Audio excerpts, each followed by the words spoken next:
Les premières images sont impressionnantes. Balayée par des vents puissants et des marées au fort coefficient, la partie ouest de l'isthme de Miquelon-Langlade est fragilisée, menacée par l'érosion. Les riverains alertent sur les réseaux sociaux. Rapidement, les services de la DETAM et des entrepreneurs sont mobilisés pour des travaux d'urgence. Mais, dans la nuit du 24 au 25 février, la route cède. Une route coupée par un trou béant au niveau du kilomètre 16. Stupéfaction et amertume sur la route de Miquelon-Langlade. Une partie de la chaussée n'existe plus, victime toujours de cette érosion galopante. Un fossé béant coupe une route désormais fermée à la circulation.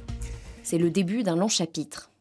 En plein hiver, la météo ne s'améliore pas, la situation est instable, mais le site doit être protégé.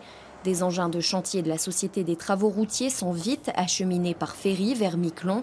Plusieurs tonnes d'enrochements sont placées pour combler les zones détruites. Face à cette catastrophe, le maire de Miquelon-Langlade, Franck Detcheverry, ne mâche pas ses mots et se dit dépité de voir la vitesse à laquelle vont les choses. Inquiet pour la sécurité des résidents de Langlade, inquiet pour mon village, pour l'avenir de mon village, inquiet aussi pour la vie en général sur l'archipel. Le 4 mars, nouvelle catastrophe, le phénomène s'étend désormais sur plus d'1 kilomètre et plusieurs trouées sont identifiées sur la route déjà bien endommagée. De leur côté, 120 citoyens à Miquelon et 400 à Saint-Pierre manifestent.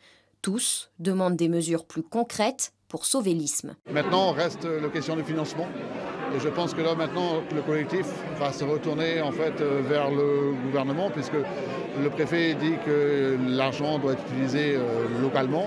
Nous pensons que la route est attaquée par le domaine public maritime, qui appartient à l'État. Nous avons une ministre, qui est la ministre de la Mer et des Littoraux, si je ne me trompe pas.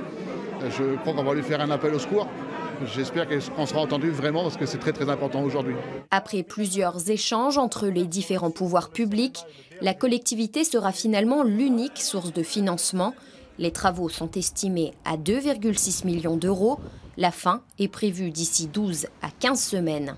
En attendant, la route de Sauveur est l'unique solution pour rejoindre Langlade en voiture.